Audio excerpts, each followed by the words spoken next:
right, Joy in Plain Sight by Katya Davidova. Stories and essays celebrating wonder in the ordinary. That's right, Joy in Plain Sight by Katya Davidova. Stories and essays celebrating joy in the ordinary. And we're going to have a little bit of some background sounds. Some of you may be able to hear it if you're wearing headphones.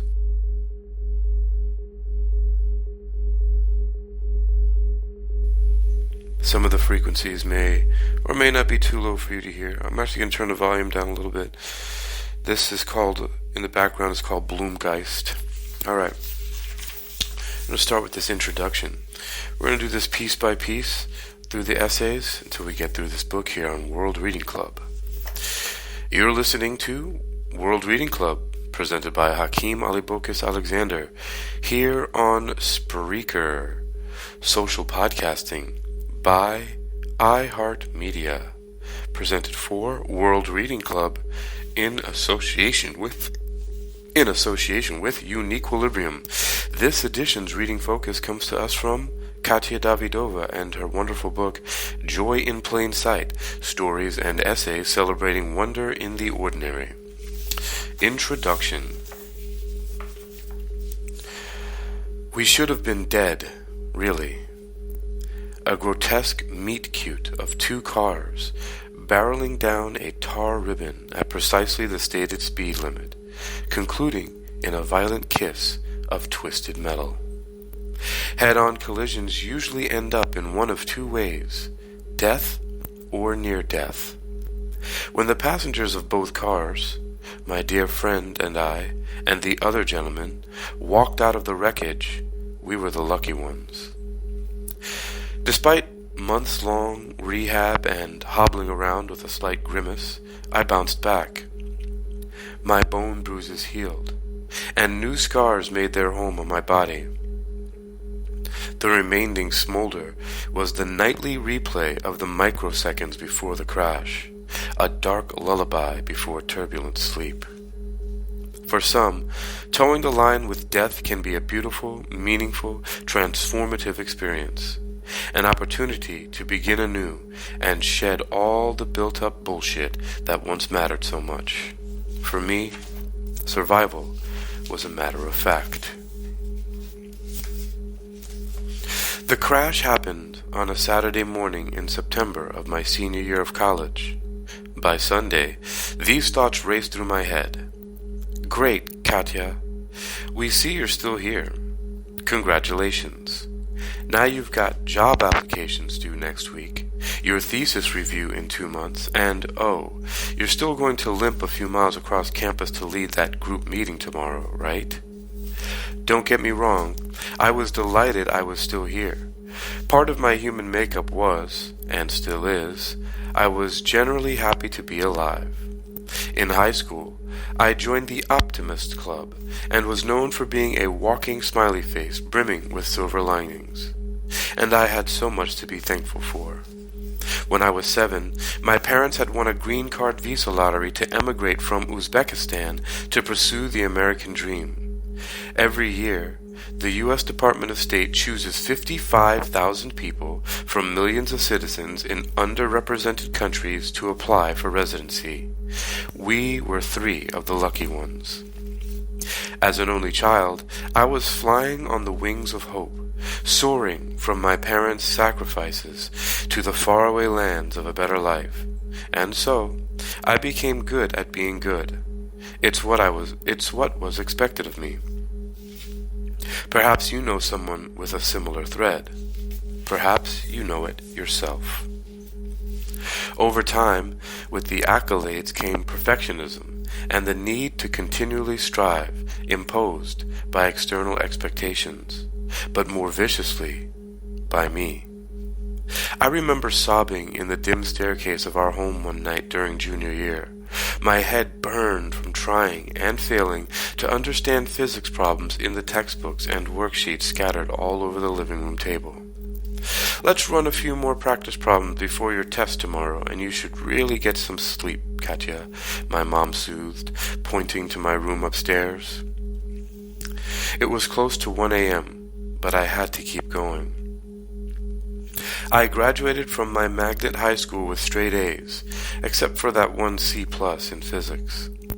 Ironically, the only equation that stuck was F equals ma.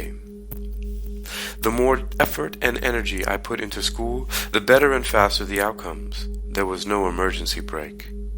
So the norm was to continue to apply force and watch my world speed up through a double major and a minor in college.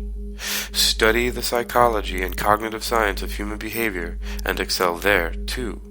Continue achieving, through more late nights brimming with research and leadership and sports, and graduate with the highest excellence as conferred by others. Feel the force of a near-fatal car crash during the last year of university, yet continue accelerating because that's what the equation states. On graduation day, my mother hugged me after I waded through the sea of faces, diploma in hand. "You did it! Aren't you proud of yourself?" she asked. "I mean, yeah," I said, checking my phone to see what was on the docket for the rest of the day. "Well, of course you did it. You had to." Later that day, at our family celebratory dinner, she handed me a symbolic gift, a compass. But what are you doing next? This last question remained a theme throughout my 20s. My goal was to find the next tallest branch in the tree of life, over-prepare, and jump to catch it. "Remember," I heard over and over again, "there's always a higher branch, and you have to keep climbing." As my career blossomed, I jumped from branch to branch with ease. When my first adult job in healthcare consulting became unbearably boring, with many of my 20-something coworkers plotting our escape from the corporate cubicle farm, I switched cities. 100 miles south of the nation's bustling capital, I dashed from my day job in higher education to an hour-long workout, to leading my local Toastmasters club, to grabbing a Tuesday night special at my favorite beer joint, an opportunity to observe and write about solitary regulars and boisterous newcomers. Back at home, after 14 hours away, I drink in a nightcap of discourses on organizational development for graduate school. "Do you ever take a break?" my friend asked. It was our monthly phone call, and I'd specifically planned it for one of my hour-long runs, it was our monthly phone call, and I'd specifically planned it for one of my long runs that week. I can't really. There's just too much to do. The same month I finished grad school, I gave my 2 weeks' notice at work and began preparing for a cross-country move to Los Angeles. While I loved the cohesive community in my cozy mountain town, I craved newness, adventure, speed. I suppose a part of me wanted to live more colorfully by that famous physics equation, F equals ma. I packed the essentials into every nook and cranny of my car and sped westward on Interstate 70. My force, up to this point, was proportional to the whirlwind of career pivots, promotions, and a drive to continue accelerating. The world, too, grew increasingly complex and disorienting each year. We sped into the era of the attention economy, where the most valued and sought-after commodity was what we paid attention to. I'd get whiplash from cycling through emails, text messages, and virtual shoulder taps. For years, I'd beg my heated laptop to keep grinding at night as I swapped out work tabs for whatever was my side project of the month. Every minute of my day had to have some productive purpose, and yet I was constantly distracted by another shiny idea, sound, or thought. In my career in organizational development, making work better for humans, I learned our jobs were just as distracting and pernicious. In a given hour, an average employee gets interrupted once every 3 minutes. Moreover, almost half of those interruptions are self-inflicted. We're literally self-sabotaging our own attention span. We were drowning from having to swim the ocean of stimuli, trying to catch each singular pounding wave. How curious, then, that while making work more fun and engaging for others, I found myself feeling drained at the end of the workday. Perhaps you might have felt a similar exhaustion too. And then, when the world economy is ground to a halt during the global pandemic, I felt like I still could not get off this hamster wheel. A season of slowness felt like a season of ambiguous force. I had mass, and I expelled energy, but one question lingered. What was I doing next? During the height of lockdown, I frequently replayed my car accident, remembering how there had been no choice and no chance to slow down and recover afterward. I needed to force my way forward. Almost a decade later, with millions dying, parts of the world continued to churn. Organizations hoped to squeeze out every ounce of productivity from employees and wondered why they smelled burnout. During the season of 10-hour workdays stacked with side gigs and other commitments, I wondered, too, if I could ever extinguish the smoldering. How could I stop feeling burnt out and start feeling more whole? How could we, as a society, garner more space? If I told you I'd found the answer, you would likely read this book, but I'm hopeful you will read it for another reason, because I don't have the answer. What I did find were hummingbirds playing without a care in the world, a ripe lemon tree decorating the yard of the charred remains of a house, vibrant California fuchsia, larkspur, yarrow blooming week after week, as if the most precious thing they could do with their existence was to drink up sunshine and radiate outward. While the months paradoxically slipped by with unnerving force because all else was at a standstill, I'd experiment with embodying the world's stillness too. All too often, I'd look up from my screens, and a month, then two, would vanish. Without anywhere to go, I'd lose myself on loops around the neighborhood, purposely walking, not running, to seek out ways to slow down time. By leaving my footprints on familiar sidewalks, I began to shift my attention to what was immediately at hand, beneath my feet, in front of my eyes. It gave me the space to drift languidly backward and forward in time. I'd revel in people, bask in the warmth of a stranger's crinkled eyes, catching their smile beneath the mask, grin to myself when I was privy to a private moment of the couple just ahead, pausing to steal a kiss.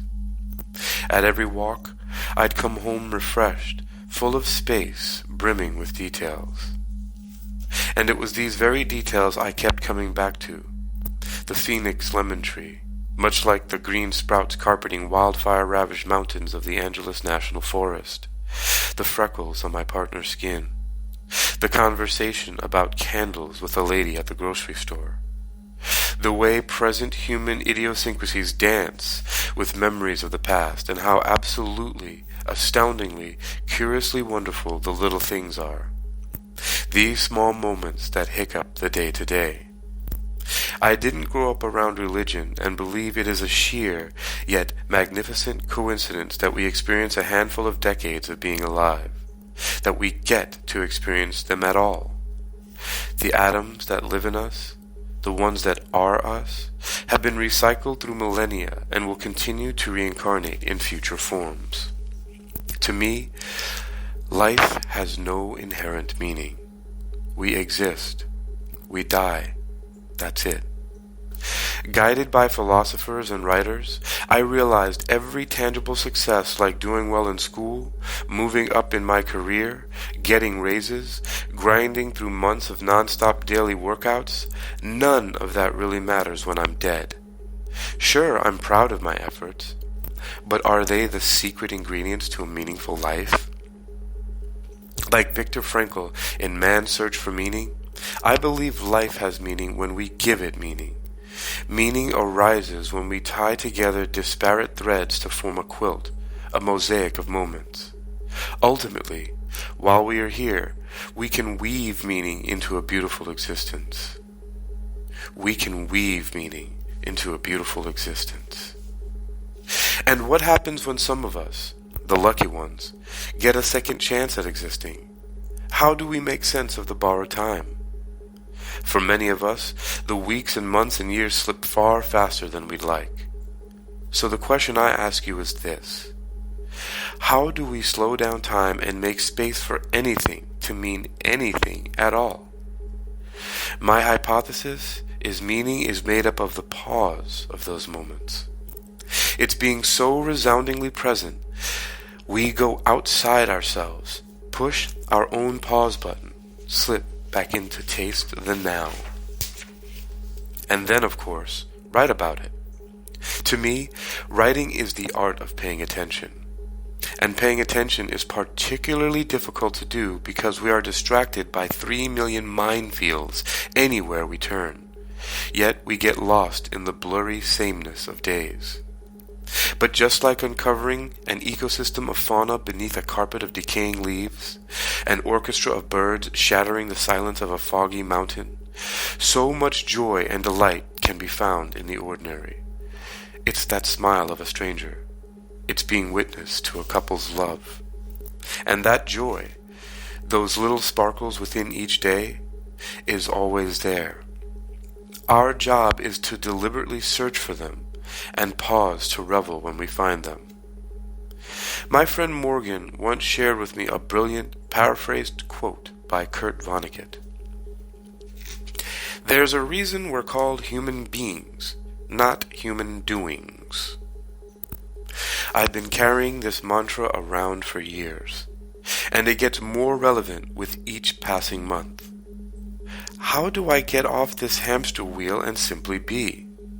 How do I break the cycle of self-imposed productivity and drive for achievement and learn to enjoy a minute of rest? While I don't have the answer, because you might have your own, what I so optimistically want to share is my own experiment. I decided to punctuate the closing of a decade of living with an exclamation point instead of the usual ellipsis. For that final year, I wanted to embark on a challenge to test my own limits. I explored plans for crafting my own happiness project, a la human nature writer Gretchen Rubin, or making some kind of year-long art, or mastering a new skill every month until the next milestone birthday. Classic human doing pattern. Perhaps this resonates with you too. In the end, it came down to seeking the answer to the reason we're human beings. All the joys, sorrows, sameness, variety, and utter, magnificent absurdity that is a human life. This collection of stories and essays is my own attempt to pause in the moments that make us be and uncover the sparkles that shine in the ordinary. I hope you find your own sparkle too. Here's to seeking that joy in plain sight. You've been listening to World Reading Club, presented by Hakeem-Ali-Bocas-Alexander, here on Spreaker, social podcasting by iHeartMedia, presented for World Reading Club in association with UniquilibriuM. This edition's reading focus comes to us from Katia Davidova and her book Joy in Plain Sight, Stories and Essays Celebrating Wonder in the Ordinary. Next, I'll be reading Lemonade, which is the first essay in the book Joy in Plain Sight by Katia Davidova. Stay tuned for that on the next edition of World Reading Club to hear stories and essays celebrating wonder in the ordinary, Joy in Plain Sight by Katia Davidova.